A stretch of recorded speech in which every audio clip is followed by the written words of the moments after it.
Public speaking's never been a problem to me, so I figured that the presenting part of running a YouTube channel wouldn't be a big deal compared with the other stuff that I had to learn, like lighting, editing, and not procrastinating like a champion when I should be creating content.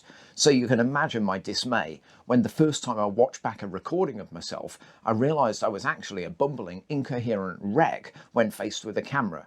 This is a problem I aim to fix.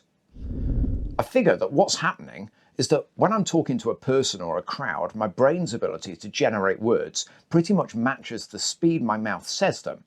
Whereas when I'm talking to a camera, I'm kind of subconsciously rationalizing that I'm talking to no one and everyone simultaneously at some point in the future. This Schrodinger's cat mental gymnastics takes up precious bandwidth, so my brain-to-mouth buffer empties pretty quickly.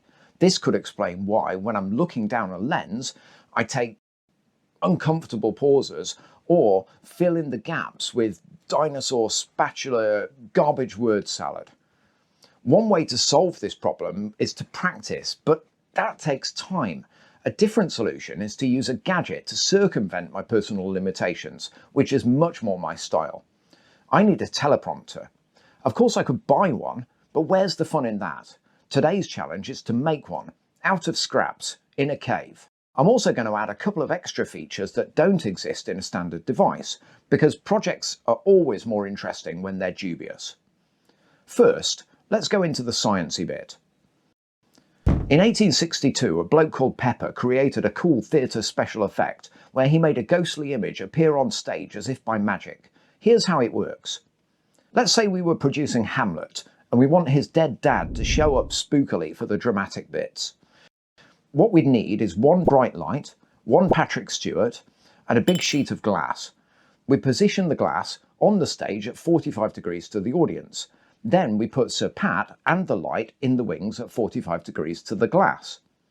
With the light off, the audience only sees Hamlet and pals, but when we turn the light up, the image of our ghostly actor reflects off the glass and into the audience, looking like he just manifested out of thin air in the middle of the stage.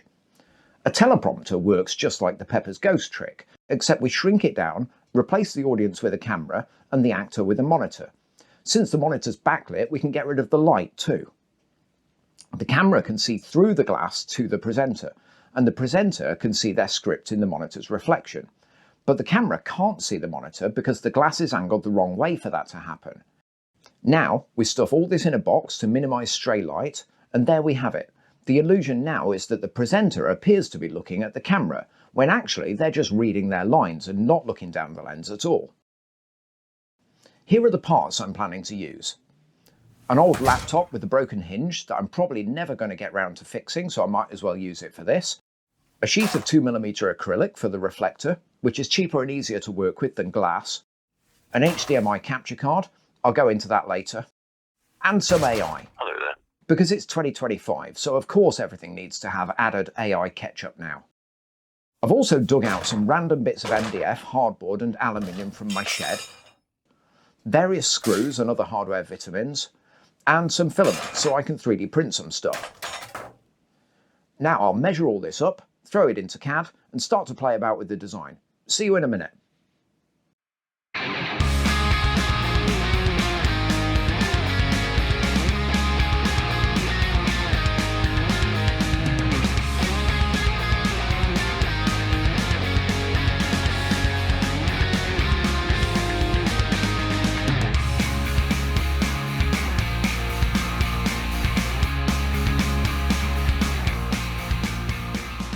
Here's what I've come up with. The laptop sits at the base of the assembly with the reflector positioned to catch the whole screen at 45 degrees. To hold the whole thing together, I've added 2 aluminium extrusions, one front to back down the centre line, which is the structural spine, and one widthways to give everything a bit of roll stability. I projected a line from the centre of the screen up to the reflector, then 90 degrees backwards to give me a line to position the camera's lens. For the enclosure, I'm using a 3D printed piece on either side, which secures the laptop and reflector to the aluminium shoulder. These can slide in and out from the front for maintenance and cleaning. If I could have designed the whole shell in one piece, then I would have done, but that would have been difficult to print. So I'm going to weld the halves together using some spare filament and a soldering iron after they're printed. At the back, to hold the camera in place, there's a 1/4-inch bolt, which is the standard thread for cameras and accessories, and I've added a thumb wheel here so the camera can be fitted and removed without any tools. Here's the block that holds the camera to the spine, with T-nuts and printed thumb screws so it can lock down on the aluminium or slide backwards and forwards if I need to move closer or further away from the reflector. Finally, there's a shaped block that fits within my tripod's quick release slot. This can be moved backwards and forwards as well along the spine, so that I can balance the whole assembly and stop it from trying to tip the tripod over. This should all work, but I won't know until everything's printed and assembled. And the printing's going to take the better part of a day. So I'm going to disappear and write some software while we're waiting for that to happen. This wasn't as easy as I thought. The universe didn't want me to get any further, what with a broken printer and a bloody nightmare trying to get the AI to behave. But we're here now, so let's see how it all works. Traditionally, a teleprompter scrolls a script at a fixed speed using a timer, or it uses some manner of remote control to manually keep its display in sync with the presenter. Often it's a combination of the two, like using a fixed scroll speed that can be paused and unpaused with a clicky. This one's going to be voice controlled, so that it can keep track of what I'm saying and move the script along automatically. That's where the AI comes in. To get the speech-to-text working, I modified some JavaScript I found online. A bit of Python code hosts the JavaScript as a local web page that gets opened in Chrome, which I give access to my microphone. The audio from the mic gets streamed to Google's speech-to-text AI on the cloud, which then pings back a word-by-word transcript of what it thinks I've said. This comes in a bit messy, so I do an initial cleanup in JavaScript, then pop the text over a WebSocket to processing. For those who don't know, a WebSocket is just a digital equivalent of 2 yogurt pots and a piece of string, letting 2 programs talk to each other using a common format. In processing, the words in on the WebSocket get stored in a rolling buffer of the last 6 words spoken. We'll come back to this. A text file containing the script gets formatted and stored as an array, containing each line as it'll appear on screen. A second array is created from this list of lines, assigning each word a y-coordinate, which is the line number plus the fraction of how far along the line the word is, multiplied by the line spacing. This coordinate's the value used to control the scroll. There's also a global variable that tracks what word we're currently at within the script. When a new word comes in on the WebSocket, the program scans forward from the current word pointer, comparing 6 words in the script to the 6 words in the spoken buffer. If it finds a 4 out of 6 match, it updates word pointer and also updates a value called target offset, which is the Y value from the current word that we calculated earlier. A variable called current offset is the Y value of where the script is on screen at this time.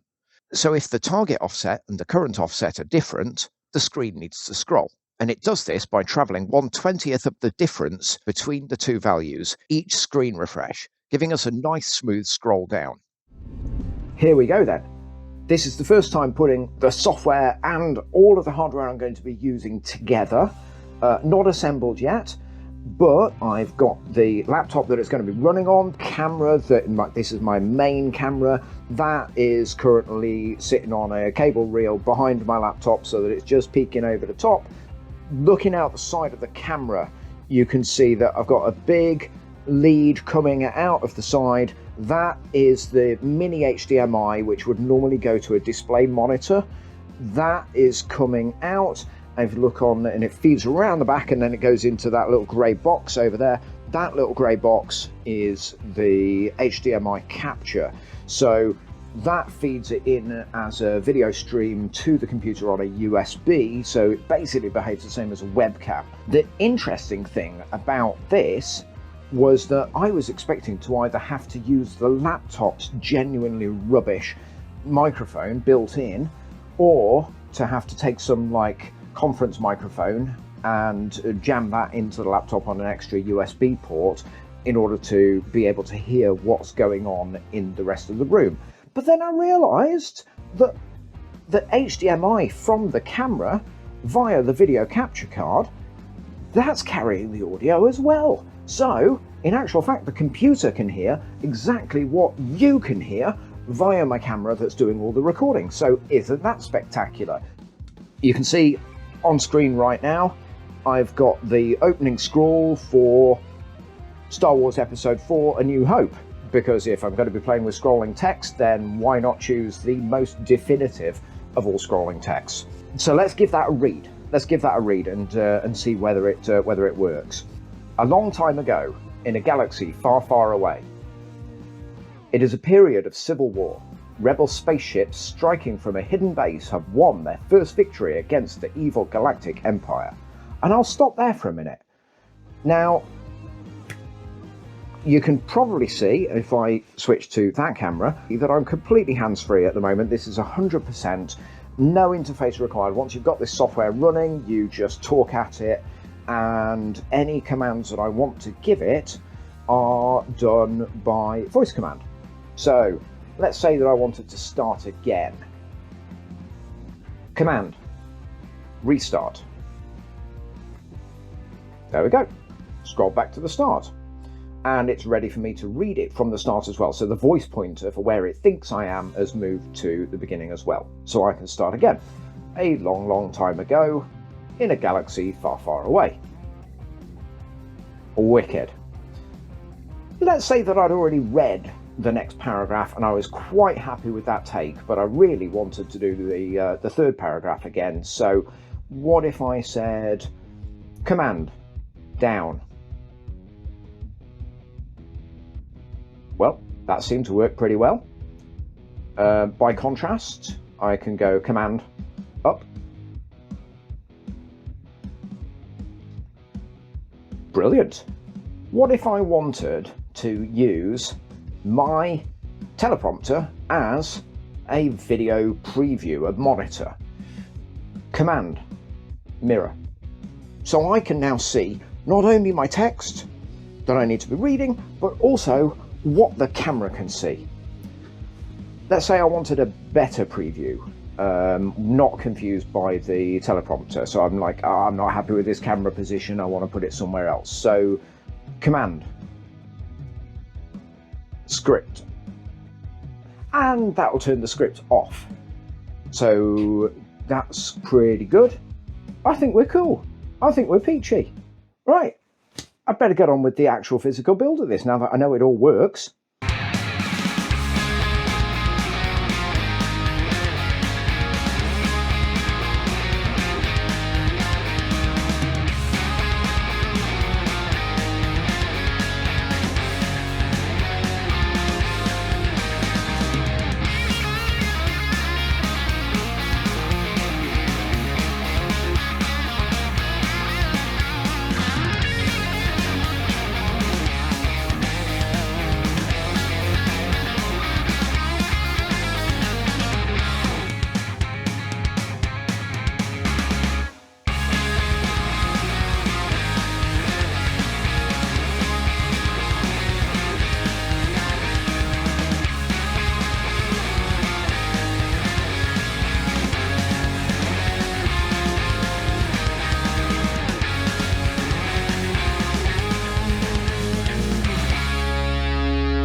So here we have it. Here's the finished device. You can see that my keep the light out low-tech sock solution is quite successful. And I've got my thumb screw there, which I can twiddly to get the camera off. So the camera has a good view of what's going on. Can't see any overlays or text or anything on that, but if I swing around,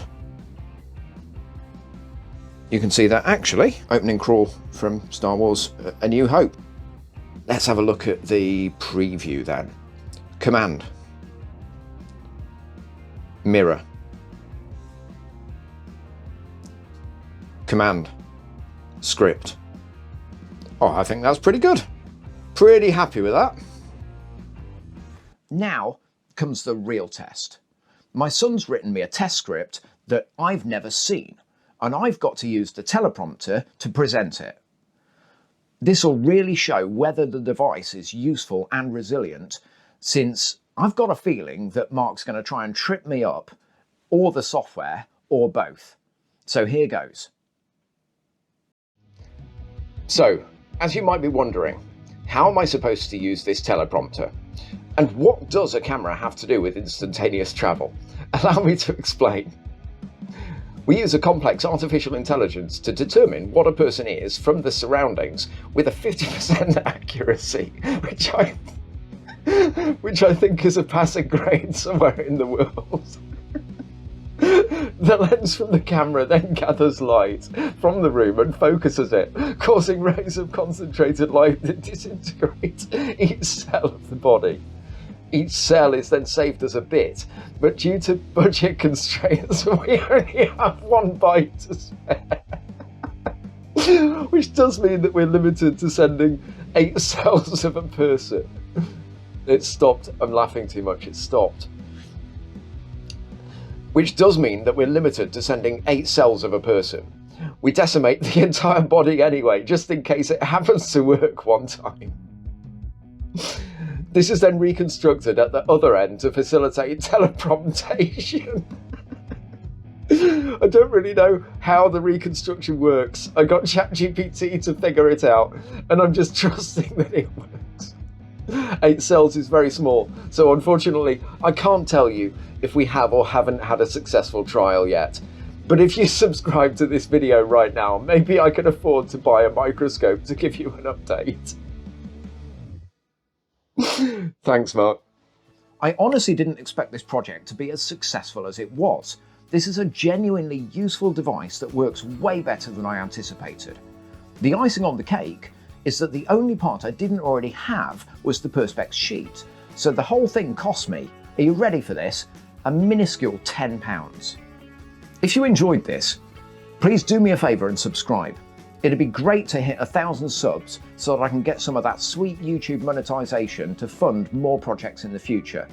So if you click that subscribe button, you'll be directly helping to make this happen.